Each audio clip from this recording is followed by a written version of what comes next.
Hi, hello. It's Cara. Welcome to another reading vlog. Hi. It is Friday the 11th of February. Obviously, if you saw last week's reading vlog, we're doing my last vlog that went up. We're doing a romance reading binge across February, trying to read as many romance books as we can in a month. I've got like more than 50 on the list. We've talked about the first 10 and I'm currently in the middle of 2. So let me tell you what they are. First up is Only When It's Us by Chloe Lees. This is it's the first book in the Bergman Brothers series, and it's a new adult romance featuring Willa, who is a college soccer player, and Ryder, who was a soccer player and he was expected to go places, but he had scarlet fever or something. I think it was scarlet fever, or some other kind of illness that ended up causing him to be almost fully deaf. He's like significantly deaf, and has a lot of issues with like tinea and things, so he doesn't like using hearing aids, and he's become selectively mute because of his lack of hearing. And they're in a class together. Weirdly, his brother-in-law is the teacher of the class, which they mentioned at the start, like, could this be a conflict of interest? But like, no, he said he would just treat it fairly. Like, that's not how that works. It would like never happen in real life. You'd have so many checks and measures to make sure that that conflict of interest wasn't proceeding, but like, whatever. Willa's mum is dying of cancer. She's not quite terminal, but she's got cancer and it's not going well. And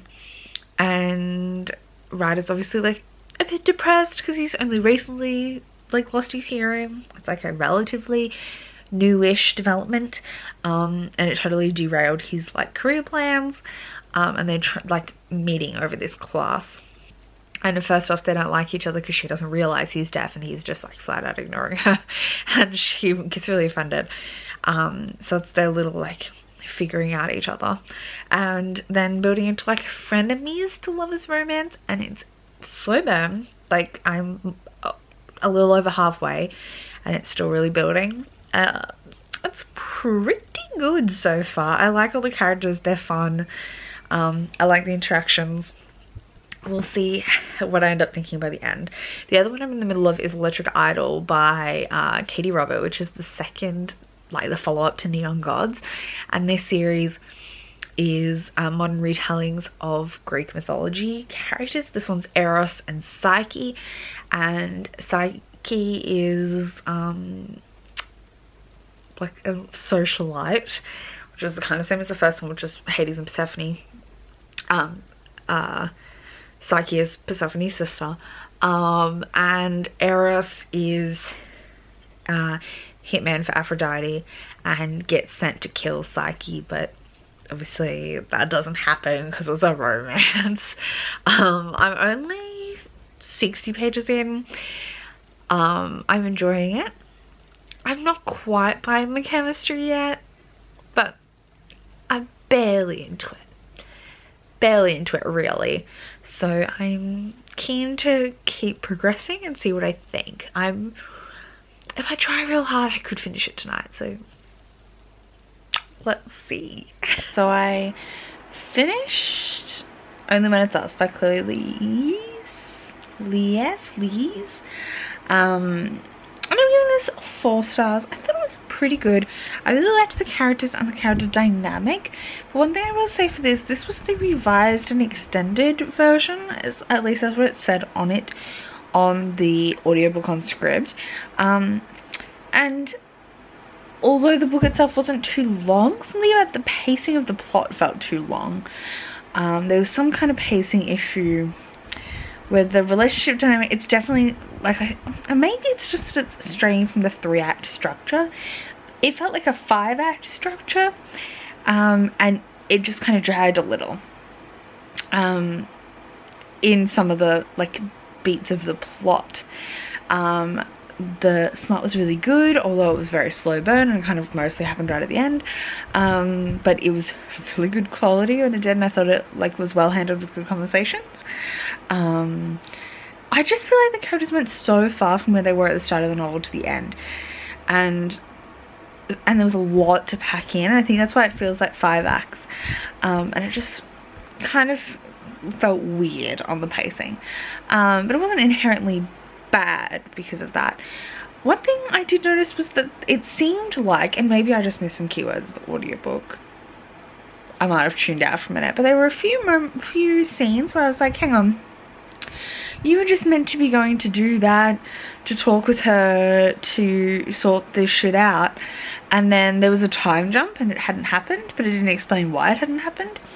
But maybe I missed something, I'm not sure. It happened twice, I think, where it kind of jumped ahead without explaining what was supposed to be happening before it jumped. But you know, these things happen from time to time. Overall, I really liked the characters. I really liked their dynamics. So I gave this 4 stars. On a Steam scale, I'm going to give it a 4, because although the vast majority of the book does not contain a lot of smut, like it's pretty light most of the way through, what is provided at the times it's provided is pretty detailed and steamy. So we'll give it like a 3.54 on the spice scale. I can't stay in focus apparently. On the plot scale, I'm going to give it a 4, because there is quite a lot of plot to this, even though it does focus around the relationship a lot. Oh my god, could you just put me in focus. Put me in focus. Put me in focus, please. Please. Please. Bleak. The cute factor, cute, four cutes, and I would date both these characters. They were sweeties. I really enjoyed them. So that was only when I saw Spike clearly, yes. It's like 10:30, and I'm gonna try and keep reading a bit more of Electric Idol tonight. I wanted to finish it tonight, so I really don't want to take it into the hot tomorrow. It's a Sunday and it's gonna be like 35 degrees Celsius. I'm not here for it. It's gonna be awful. But so I didn't want to be reading Electric Idol tomorrow. I wanted to be moving on to other things. But I think I won't finish it tonight, because I've still got quite a bit to go, because it's been dragging for me, folks. I liked Neon Gods. I did think, like, which is the first book in the series, in the Dark Olympus series. And Neon Gods I thought had a lot of plot stuff. It's like the world, where I was like, how does that even work? But I could go along with it, and it made sense to a degree. And the smut was at least regular enough and interesting enough to compensate for the fact that it required a lot of suspension of disbelief to make the world work. This doesn't have enough smut to compensate for the world not making sense.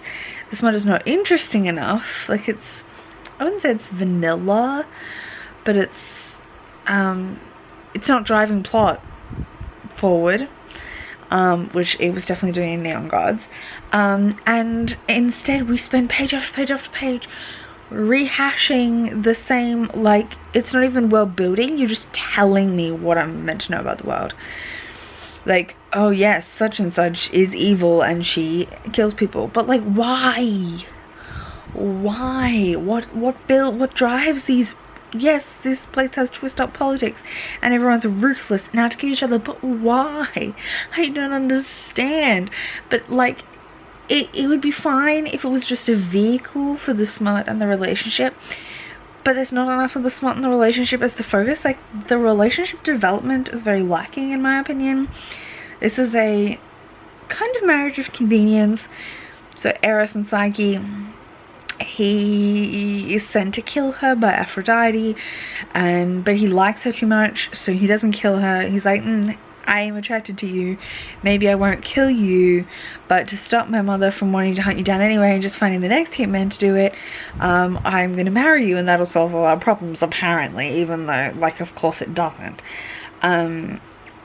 So they get married, and it's like a fake marriage, but they've got to play it up for the press like it's real, but almost immediately they're both attracted to each other, they're both getting in deep. Like, there's not enough development in the fake marriage. It doesn't even really make sense why they're in a fake marriage. I didn't understand why the marriage was the solution. Like, it was just like, oh well, if we're married, she wouldn't want to kill you, she won't kill you, she wouldn't cross that line. Which, spoiler alert, is like immediately broken when Aphrodite finds out about it. She's just like, you really think a marriage is going to stop me from killing you? Like, of course not. So what was the purpose? Like, everything is just so lacking in grounding. But it would be, like, again, it would be totally fine if there was a whole lot of great, smart character development, like relationship building. I could forgive the world lacking. But so much of the text is about the world, and it's repetitive, and I'm bored. I'm really bored. That's what I'm here to say. So I'm struggling. I feel like Neon Gods, I read like all 350 pages in a night. This, I'm like, it's been 3 hours and I've only read 50 pages kind of thing. Like, I'm really struggling to get in, like, move through it. I don't have that much left. I've got like 100 pages left. And I theoretically should have been able to read it tonight, but it's been so slow going. I'm skim reading it almost, like the exposition. I don't care. It doesn't make sense enough for me to want to care. Like, the politics doesn't make sense. I'm just relying on you telling me that these people feel this way. I don't understand motivations. I don't understand why anything's happening. All of that in Neon Gods, like, some of it didn't make sense, but it almost felt like you could just take it in the context of like, oh, we just haven't been introduced to enough characters, like, for you to fully get why this guy's evil or whatever. But you had enough of context that the broader politics, the politics that were necessary to the plot made some kind of sense. There's none of that. All of the stuff that's not the romance I don't give a shit about, and the romance is not interesting enough for me to give a shit about. I'm just really, hopefully this is a fluke for me for this series, because I really did like Neon Gods, and I am going to try and read Wicked Villains in this same vlog, so you can see my thoughts on that. Not Wicked Villains, Desperate Measures, which is the first book in the Wicked Villains series, which is Jasmine and Jafar retelling. That's all Disney characters retold in a same kind of modern taboo romance situation. I think it's meant to be set in the same universe, but in like different cities. And I'm gonna keep, like, there's at least another novella and another novel, and they're like contracted for 7 books or something for this series, and I'm gonna keep going. I'm hoping this one is a fluke that it's boring me, not that Neon Gods was a fluke good one.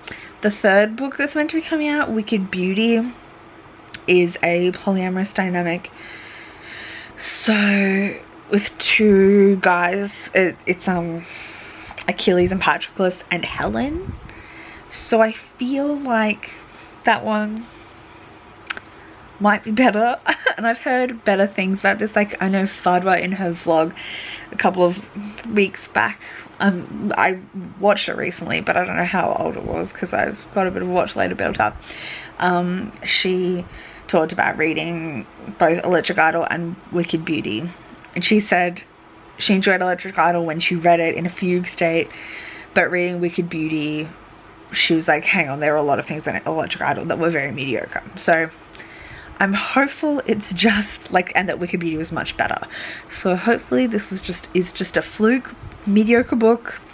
We can get back on track, but I gotta get through it first. I'll tell you my final rating when we get to the end, but it's currently sitting at a 2 stars. Like, that's how bored I am. Alright, yesterday was a ride and I forgot to check in, but it is now Monday the 14th. Happy Valentine's Day. I am starting 3 new books today. 2 for this video. I finished 3 things yesterday, so we should chat about that super quick. First off, Electric Idol. I did give it 2 stars. Exactly the problems that I've already been talking about. The last 50 pages was probably the most action-packed and had momentum. So they were my favorite 50 pages of the whole book, but still not enough to bring it up from a 2 star, unfortunately. I am really excited for Wicked Beauty though, so I think it's a fluke. I think it's just a combination of that particular character dynamic around that particular plot point. So I think other books will be much better. I'm still going to read Desperate Measures in this vlog, I'm determined. I also read all of Damaged Goods by Talia Hibbert yesterday. This is a novella that takes place in the Ravenswood series and follows a side character from the first book, Laura, who runs away from her abusive husband. She's pregnant and has like a second chance romance with a childhood lover, like a teen romance fling. And I loved this. It was so good. It was so wholesome. All the characters were lovely to each other. 5 stars. Dateability, I'd date both of them. This was pretty high on the steamy scale too, maybe like a 4 on the spice scale, and it was pretty cute, like a 4. Plot wise, I'd give it like a 3. There was plot, but it was a novella, so there wasn't a whole lot of it, and it did revolve primarily around the romance, but yeah. Oh, if we were to do the scales for Electric Idol, I'd say it's only a 4 on the spice scale, which might have been part of my disappointment because I wanted like a 5 from Katie Robert, but whatever. Dateability, I wouldn't date either of those characters from Electric Idol, though maybe Psyche. She was kind of great. I would kind of maybe date her. Plot wise, there was a plot. It took up too much in my opinion, so we'll call that like a 3, but it's not a 3 in quality. It's a 3 in like how much space it takes up. And cute, give it like a 2. It's not aiming to be particularly cute, and it's not. The next thing I read yesterday, and the last thing I read yesterday and finished, was Pink Slip by Katrina Jackson, which is a polyamorous triad in a spy situation. So the main character, Kiara, is the PA to like a Mr. and Mrs. Smith. And it's a polyamorous triad as it emerges through the book. I enjoyed this one a lot. I do think it was very fun. I kind of wanted a bit more, both in the plot and in the character dynamic. You kind of jump into the story knowing they're all attracted to each other, and I kind of wanted more of that development stage rather than the finally getting together stage. I think it just skipped some stuff I wanted. So I give this some 3 stars overall. Plot wise, it's pretty strong. I'd call it like a 4 for like the level of plot. Spice, I give it like a 4. There's a lot going on. It's also like a lot of the plot centers around sex clubs, but I would say the like detail and quality of the smut doesn't quite hit it at a 5. Dateability, I wouldn't date Spice. But this was also pretty cute in their relationship dynamic. I'd call it like a 3.5. Today, the 2 books I'm reading for this vlog today is Meet Cute Club by Jack Harbin, which is, I'm going to call it another book that's on my planned TBR, the Bromance Book Club. I'm going to call this the gay cousin of the Bromance Book Club, because I believe it also focuses around a book club of men that read romance books, but in this, the 2 main characters are gay. And, yeah. I also have a couple of books like that are going to be, lots of books actually, they're going to be baking romances, so we're going to feel little trope trends that I am excited to investigate by the time we get to the end of this vlog series. And so Meet Cute Club it's pretty short. It's only like just over 200 pages, so I'm hoping to read all of it today if I can. The audiobook I'm hoping to read all of today also is also an MM queer romance, and that's The Queer Principles of Kit Webb by Kat Sebastian. This is historical, and it's said to be like The Gentleman's Guide, which we all know The Gentleman's Guide's a bit dodgy, but really that's around the author, not around the book so much. The book has some flaws, but it's meant to be like the adult sexier version of Gentleman's Guide, and I'm on board for that. So I'm going to be listening to that today while I do my work, and I should be able to get through all of it today, I think. It's not a short audiobook, but I've got a lot of work to do that I can listen to an audiobook during. And yeah, that's my plans. So hopefully by the end of today you might hear back from me about Me and Q Club and Queen Principles of Kit Web. Alright, it's 8 p.m. I've eaten dinner, I've done all my work for the day, I'm settling in with Me and Q Club, and it's 230 pages, it's 8 o'clock, I go to bed normally around 10:30, 11. Let's try and read it all tonight. The rest of the family are watching a horror movie, which is not my jam normally, so I am chilling out reading, and let's see how much I can actually get read.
Well, look at me go. I did finish both books yesterday. I finished Meet Cute Club by Jack Harbin and The Queer Principles of Kit Web by Cat Sebastian.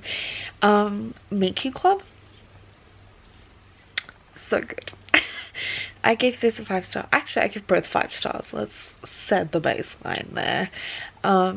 Meet Cute Club was just so sweet, perfect pacing in my opinion.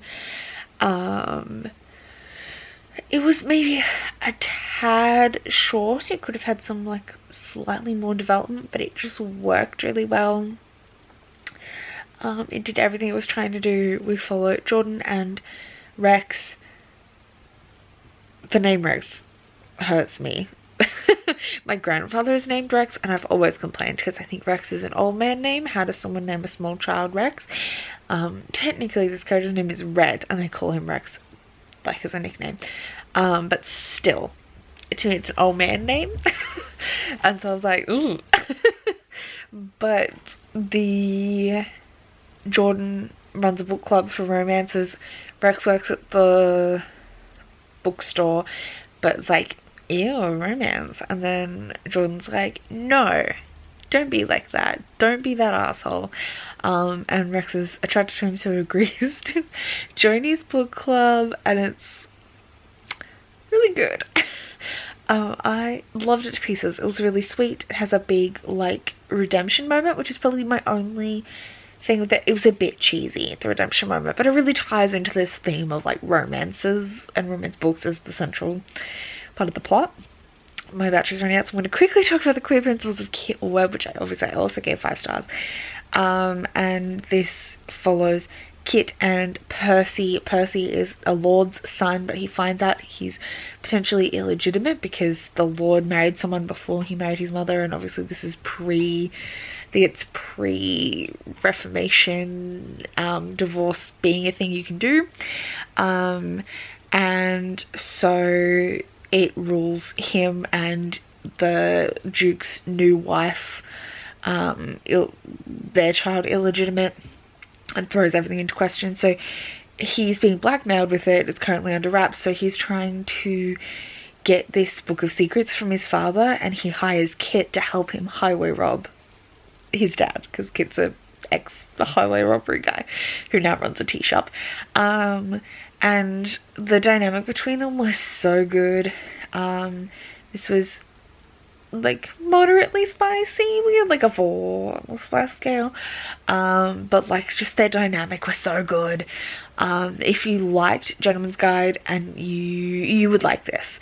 And I think it's just, so it's that same kind of like semi-pretentious writing style, but really it's more just like funny, campy, in like still trying to be reflective of the times. It's so good.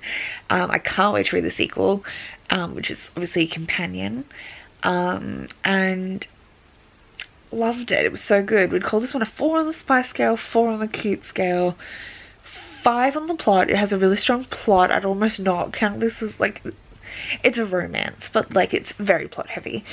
It's almost like a historical contemporary, not historical romance, despite the fact it is a romance, but like it's pretty plot heavy. 5 on the plot. I would date Kit. Obviously Percy's not into women, but Kit's bisexual. I'd date Kit in a heartbeat on our dateability scale.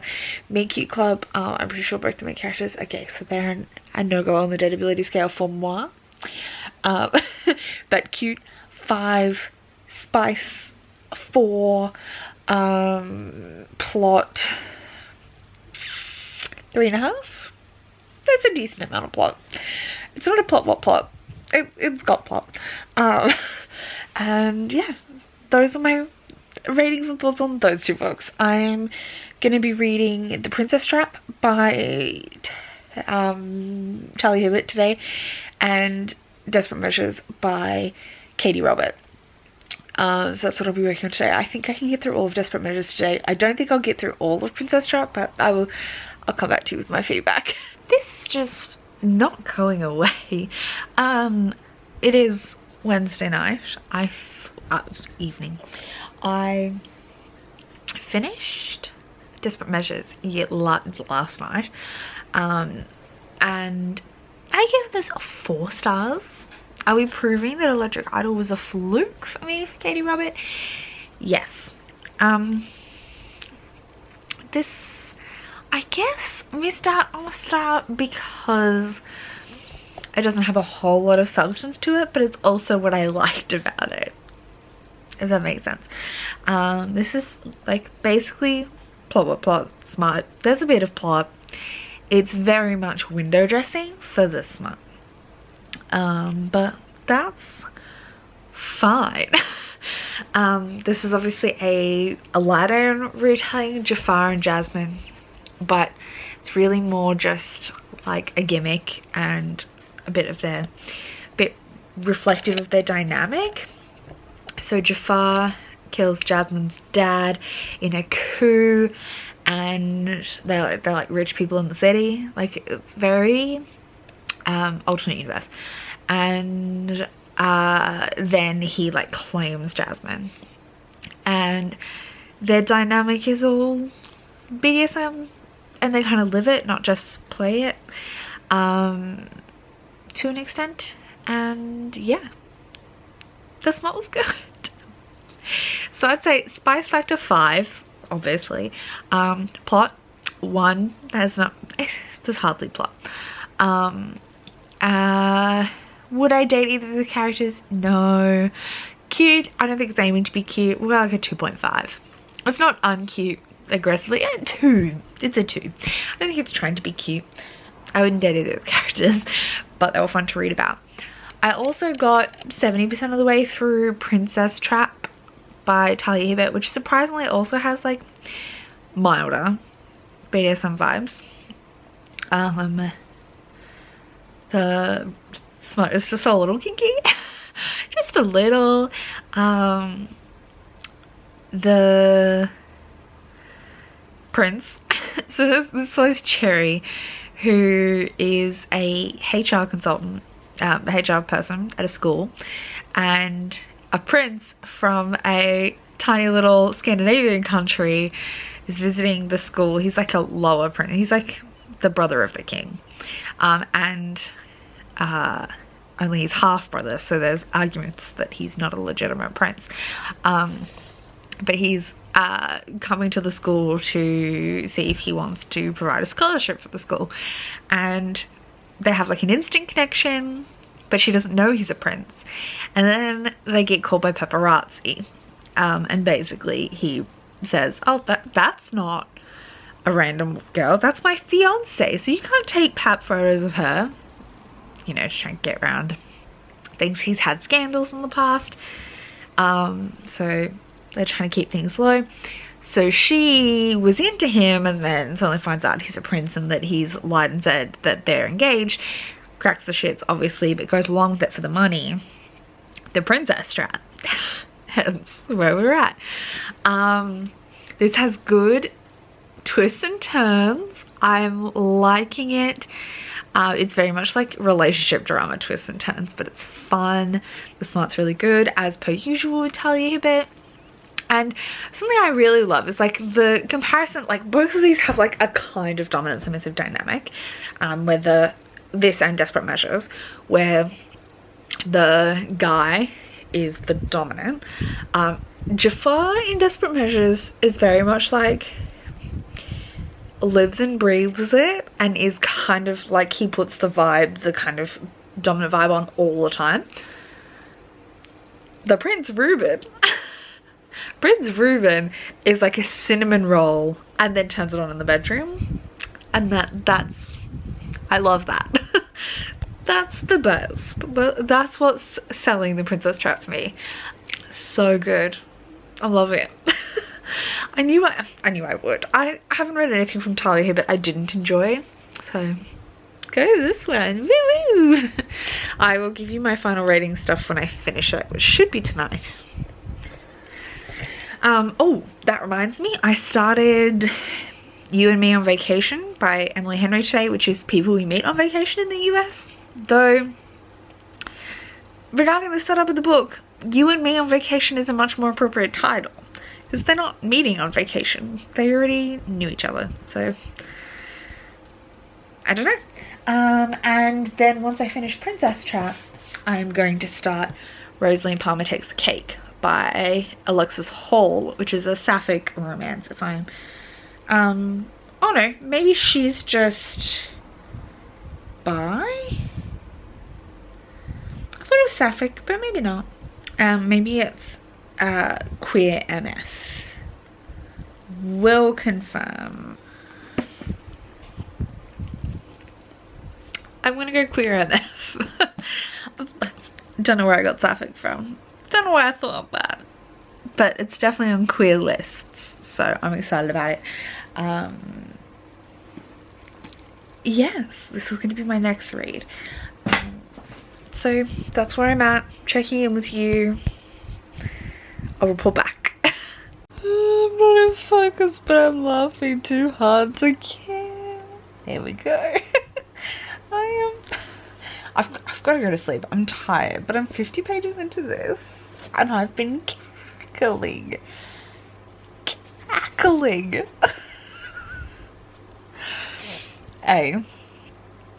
So many good, like, subtle references. Like, okay, let me go back to square one. I finished The Princess Trap. I haven't written down what I rated it.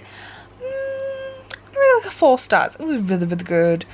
I really liked the dynamic. It was a teensy bit short, maybe? I'm not sure, but I feel like I could have had a little bit more to it. Cute wise, adorable, 4. Spice, 4. Pretty good. I would date both the characters. Cherry and Reuben were both so good. Loved them. And the dynamic was just great. So yeah, plot level. Maybe with like a 3. Above average. It was plot, but like the focus was still primarily the relationship dynamic. Yes, I think I'm gonna give it a 4 stars overall. And then I of course started this bad boy. Yes, I'm only 50 pages in. This is a rom-com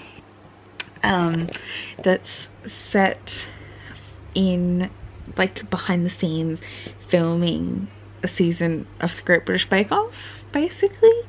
We're filming Rosaline, who's a single mum. She is there to like win the money to help out her situation because she's not in a good job. Like, she left uni to raise a kid. And it's just so funny. The voice, like, it's third person, so it's not like it's a third person voice, but like the characters are like, she's just so funny and all the interactions are hilarious. I'm cackling out loud constantly. Why do I look so yellow? There we go. I have like been pissing myself. All the subtle references to Bake Off. I think they call it the Great British Baking Show in America, but it's Bake Off. Even like I know obviously there's the two hosts, has always been in Bake Off, and originally it was Mel and Sue. Mel and Sue have been combined into one hilarious character. I love her. They've like gender swapped Paul and Mary. So the Paul Hollywood character who like runs a chain of patisseries is the woman, and then the like classic, there's something in my teeth, the classic old school baker is the guy. What was his name? Wilfred.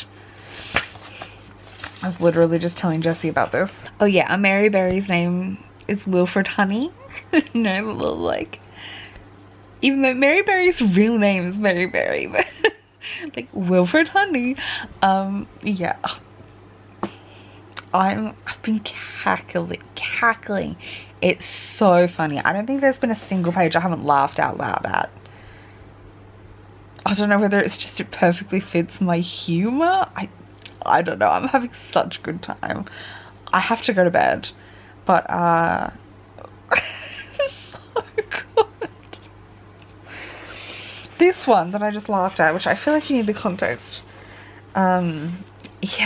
Yeah, I don't know how to make it funny, because like I don't know how to explain it, but it was just like, it's like the situational comedy is just so good. Like, her and another contestant are trying to get tea from the dispenser and it gets stuck, and it's just so funny. I can't describe it, but it's just, I can't explain it without you reading it. Oh, I can't read you the whole scene. I'm not gonna do that, but like I'm dying. If this whole, like, if this first 50 pages have been so funny, if this holds up the whole 400 pages of this book, I'm gonna be dying. Like, I'll catch you on the other side. I've already taken my glasses off because I'm useless, but I was watching ice skating and then I got tired and now I'm going to bed. But I have them like the two probably most slow-paced romances I've read so far this month. So in regards to the romance, not like the book itself. So it's Rosalie and Palmer Takes the Cake and You and Me on Vacation. I'm enjoying both, but they're a very different vibe than a lot of the other stuff I've been reading. And I, like, professionally don't know where the line is between like romance and erotica. But I feel like these fall much more like between chick lit, romance, erotica. I feel like these are on the chick lit end of romance more, both of these. There's a lot more plot, relationship banter, building. Like, honestly, like, I know who the love interest in You and Me on Vacation is. That's really clear from the start. But there's a lot of work for them to get together, I feel like, and it's almost like it doesn't even feel guaranteed. Like, it's bizarre. I mean, it's a romance, so obviously it is. And then in this, which I'm halfway through now, a little more than halfway through, about halfway through, I honestly don't know for sure who the love interest is. Like, I think I know, but I don't really know. And yeah, it's very plot heavy, which is fun. Like, I'm loving it, don't get me wrong, I'm loving both of them, they're great, but like not for the same reason a lot of the other things I've read this month have been great. Like, it's not that butterflies, like emotional foreplay, that kind of vibe. It's very much like funny character dynamics, situational comedy, good. in both of them. So yeah, I'm about halfway through both. Gonna try and finish both tomorrow. We'll see. But yeah, I don't have any thoughts on them yet. I think I need the later half to see like my final opinion. God, I'm so squinty without my glasses. Good night. Okay, so it's Saturday morning, and I this morning finished the 2 books I've been working on for a while. They did take me longer than expected. I think because both of them were probably the slowest paced and longest kind of romances that I had going on for the moment. Particularly in the case of the audiobook, which was You and Me on Vacation by Emily Henry. That was the slowest paced. It just was like sitting in your vibes. It was very fade to black, which like obviously that's a thing some people enjoy, so like it's not a bad quality of the book, just something to put out there. It is very slow burn. It's a friends to lovers, basically following Poppy and Alex as they become friends and then go on these 10 summer vacations together. She's a travel writer, he's a teacher, and they've got this thing going on that they're like each other's everything, but they're just consistently just friends, and then it's them trying to like work out their shit. It was good. I really enjoyed it. I think it was like both of these books that I read today to wrap up this vlog kind of fit more into that chick lit rather than romance category. Like obviously they're the same subset, but they fall on the chick lit side, which has a lot more plot, a lot more character development that spreads out rather than this like intense attraction following that vein. There's a lot more plot to both of these, and this one I think like for You and Me on Vacation it bogged things down a little, just a little. The other book it didn't, which I'll talk about in a second, but so like I just wanted like a little bit more bling pizzazz like in the middle. It was a lot about the holidays that were going on. They're like adventures on the holidays, and it was fun. It was entertaining. Good audiobook. I give it a 4 stars. On the Steam scale it's a 1. It was pretty fade to black consistently. Plot scale 5, lots of plot. There was a lot going on, and it really had a focus on that to a degree, and it was like not just the character development was not exclusive to the romance. It was a lot about like finding your place in the workforce and all this kind of stuff too. What other scales I forgot? Cute scale. They were cute together. I'd call this like a 3.5. I thought they were cute. Dateability. I liked both these characters. I thought they were really endearing. Would I actually date either of them?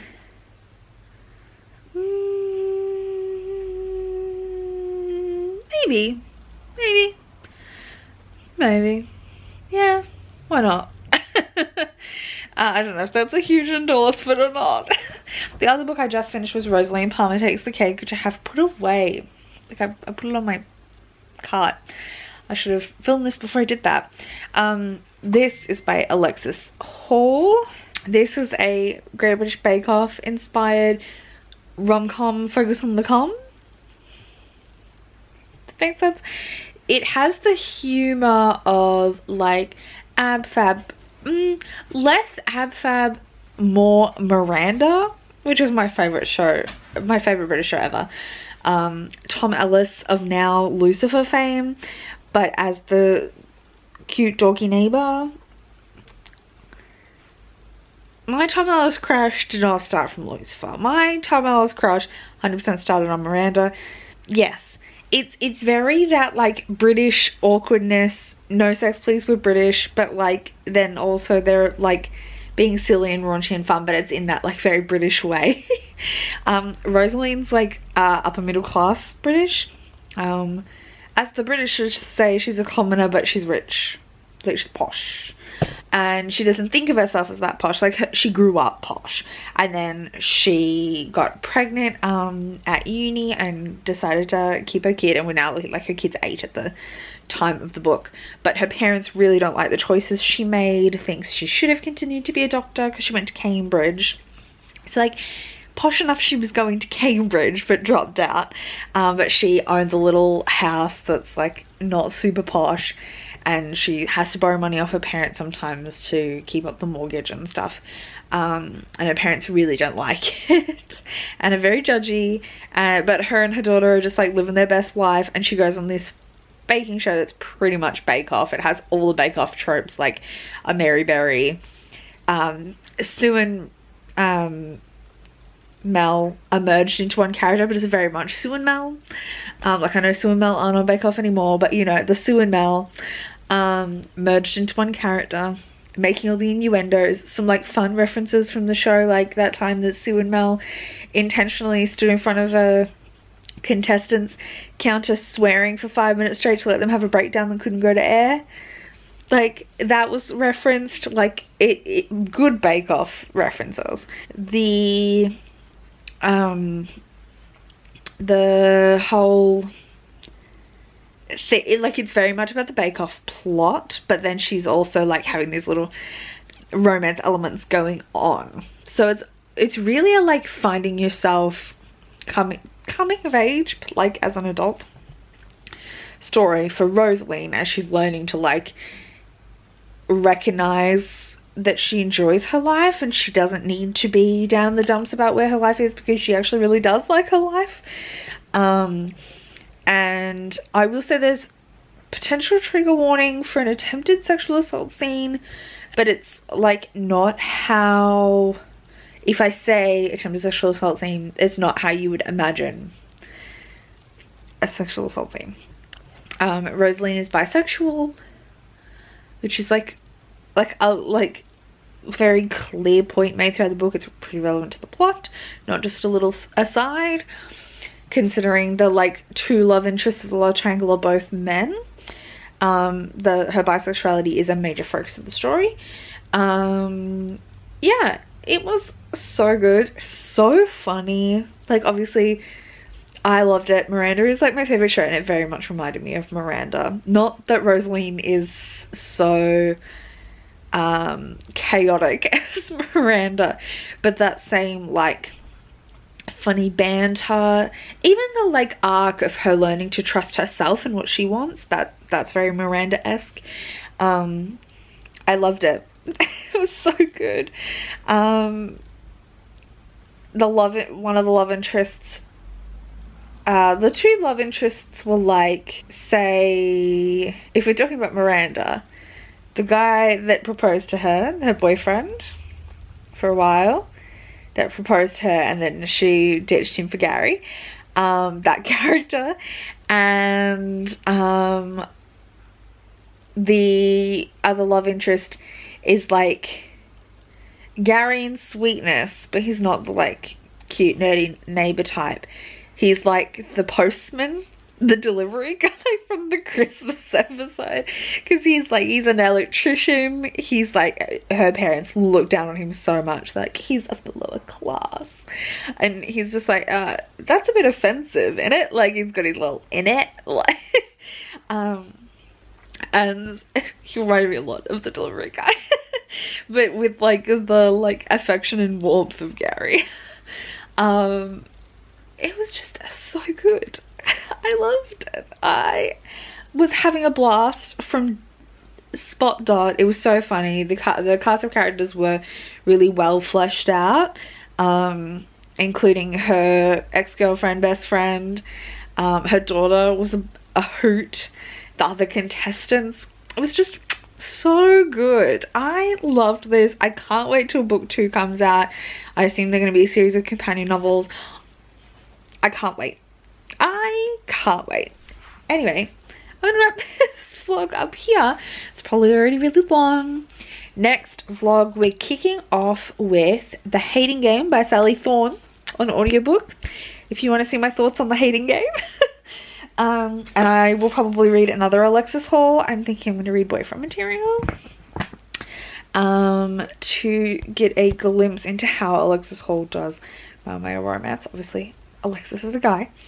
I think I mentioned that already. In regards to what I'm going to be physically, or with my eyes, reading The next vlog, expect to see Spoiler Alert by Olivia Dade, Written in the Stars by Alexandria Bellefleur, and probably Delilah Green Doesn't Care by Ashley Herring Blake, which is her debut adult romance, and Love and Other Disasters by Anita Kelly, which is another cooking romance, but this time it's based on MasterChef and features a non-binary love interest. So keep an eye out for those coming in the next vlog. Thank you so much for watching, and I'll see you soon with another video. Bye.